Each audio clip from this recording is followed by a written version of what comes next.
আসসালামু আলাইকুম দর্শক, বৃহস্পতিবার রাতটা আমি খুবই সাংঘাতিক ভাবে বিচলিত হয়ে পড়েছিলাম যখন আমি কুষ্টিয়ার খবরটা পেলাম যে কুষ্টিয়ার হাবিবুর রহমান হাবিব আপনার বিএনপি নেতা নানান কারণে আলোচিত, সমালোচিত, বিতর্কিত হয়েছে। এবং কখনো কখনো সত্য, বাস্তব সত্য যে সেই বাস্তব সত্যটাই বলেন, কখনো কখনো আবার বাস্তব সত্যটাকে এমন ভাবে বলে ফেলেন, সত্য সবসময় কঠিন, বলতে হয় না, সেরকম একটা বিষয় হয়ে দাঁড়ায়। বাংলাদেশের নির্বাচন মানেই মাসেল পাওয়ার, বাংলাদেশের নির্বাচন মানেই টাকা পয়সা। কিন্তু এই মাসেল পাওয়ার, টাকা পয়সার বিভেদটা বিএনপি এবং জামাতের মধ্যে দিয়ে দিন দিন স্পষ্ট হবে। ওই জামাত বলবে বাঁকা আঙ্গুলে ঘি তুলতে হবে, আর বিএনপি বলবে হুমকি দিও না, কাজ হবে না। এইটা যে বাস্তবায়নের দিকে রূপ নিবে, এইটা দেখা আমাদের জন্য খুব কষ্টদায়ক। যখন আমরা খবরটি পেয়েছি, আমরা প্রথমেই মেসেজটি পেলাম সন্ধ্যার পরপরই, রাত 9টা 9:30 দিকে আমরা মেসেজটি পেলাম। তারপর যখন জানতে পারলাম যে পাবনার ঈশ্বরদীতে বিএনপি ও জামাতের সমর্থকদের মধ্যে ভয়াবহ সংঘর্ষ ও গুলিবর্ষণ এবং সংযোগের ঘটনা ঘটেছে। এই ঘটনায় পাবনার 4 আসনে জামাত মনোনীত প্রার্থী অধ্যাপক আবু তালেব মন্ডল সহ উভয় দলের প্রায় অর্ধশতাধিক আহত হয়েছেন। নির্বাচনের রূপ খেলা মাত্র শুরু হয়েছে আর কি।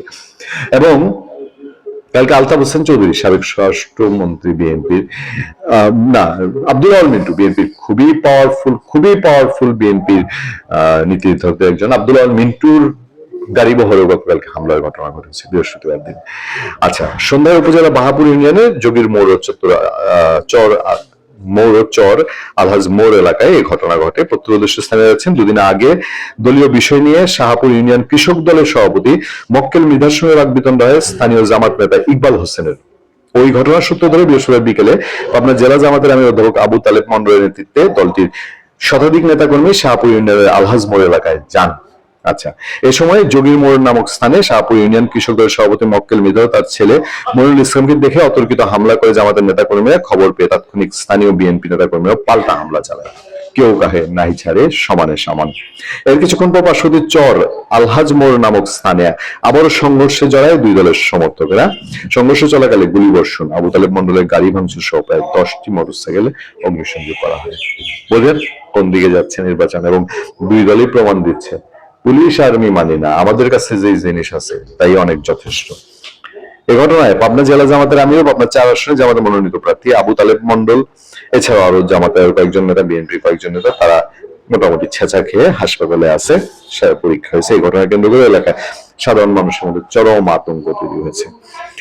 আবু তালেব মন্ডল বলছে, আমাদের পূর্ব নির্ধারিত কর্মসূচি আওতায় আজকে সেখানে গিয়েছিলাম, কিন্তু হাবিবুর রহমান হাবিবের সমর্থকরা আমাদের উপরে হামলা চালায়, আমার গাড়ি সহ নেতাকর্মীদের মোটরসাইকেল ভাঙচুর করে। হাবিবুর রহমান হাবিব এই কথাও বলেছেন যে কেন্দ্রে যদি কেউ জামাতের ভোট দিবে, তাদের শীষ ছাড়া দাঁড়িপাল্লায় ভোট দিবে, এই কথা বলে, তাই ওই লোকের খবর আছে, ভিডিও তো ভাইরাল হয়েছিল।